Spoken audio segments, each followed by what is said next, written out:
And we're back recording. Now, I had just started talking about the subject of fear as a property of governance.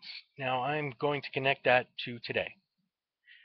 What they found, one of the best ways to control a large population, and if you've read 1984, you may already be aware of this, is with the boogeyman, the specter of an enemy you have never seen, an enemy you don't really know anything about, that they tell you about and you believe because that's all the information that you have.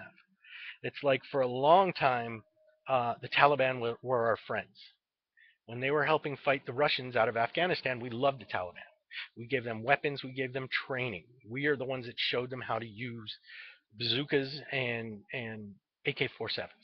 Okay, um, but now that the Russians are gone and the Taliban are really fucking with the rules over there, we find that they're now our enemies.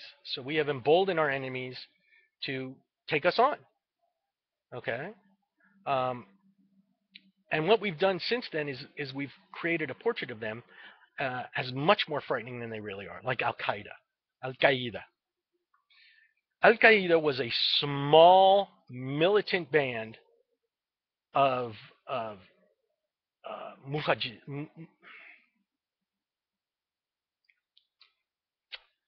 mujahideen or mujahideen.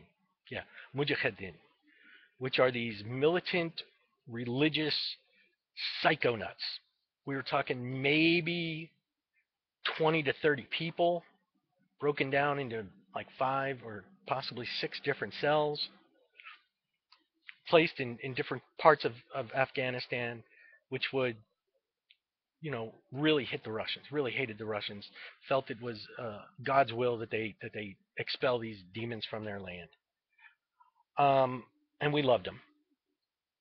Um, but now what we've done is we've created them to be these giant monsters. They are the things that go bump in the night, the things that scare us. Okay? And they keep us frightened. Now, one of the ways they keep us frightened is to keep us ignorant, to keep us disinformed, ill informed, and misinformed. So we can't trust any of the information that we're getting. Unfortunately, it also happens to be the only game in town. Now, for every internet independent reporter um, who says one thing, there's another one that's going to say something polar opposite. Okay, because there is no longer a structured journalistic uh, avenue. There's no longer UPI and API and you know UP, and we don't trust the news people we have now. We don't trust NBC, CBS, ABC, C-SPAN, MSNBC, Fox News, because they're all biased, and we can all see it. Because what has happened is our news stations went from nonprofit organizations, which were we paid reporters to go out and find the stories, so they were not intimidated to to buy anything. They had their amendment rights that they could flash, First Amendment, freedom of speech, and then freedom of the press. But then what happened is we turned around and we made the news division of any station a profit making division. So suddenly it went from being about uh, integrity and this is what's really going on in our society and this is the shit we really got to work out for. This was it turned into tits and guns. And it's a shooting everywhere, and it's just shooting and shooting and shooting and shooting and shooting and shooting and shooting, and tits and tits and tits and bright smiles and cute animals. Okay, and banter. Ha! Well, Dad, that was a pretty mean thing, wasn't it? Oh yes, ha ha ha ha. And now here's Stan, the weirdo's weatherman. And then Stan comes on with a big purple nose, and hey, we got rain, kids! Whoa! It's Krusty the Clown doing the weather.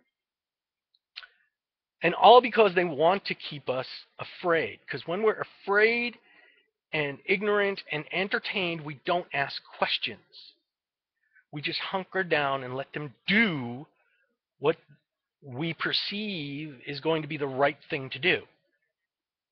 Because we are programmed from a very young age to believe that the people in authority have our best interests at heart. And that's the first lie they tell you, is that big business and big authority and the government have your best interests at heart. And we say, oh, that's great. Whew, thank God I don't have to worry about it. But that's not the truth. Big business has big business best interests at heart. The government has the government's best interests at heart. The positions of authority want to keep their jobs. That's all. There can be no justice without ethics, and there can be no ethics without some form of morality. Now, I'm not talking about religion. Religion is something entirely different. It's another form, to me anyway, of disinformation and misrepresentation. And it's almost like a big giant magic trick. It's the look over here, and oh look, it's a bird. Whew, it came out of my hand, and that's a miracle. And don't pay any attention to me over here diddling the choir boys. It's that has nothing to do with it. It's the trick. Ooh, magical thinking, they call it. But I do have also a bone to pick with atheists. Atheists are just another form of these, especially real atheists. They're the ones that claim everyone else that believes in a higher power is deluded. I saw Bill Maher literally try to make another atheist say that people who believe in a higher power are deluded, are delusional. And she wouldn't say it because no, we're not. I believe in something higher. I do. I just won't give it a name. I'm not that ballsy. It's far bigger than me. There's no one word that can encompass it.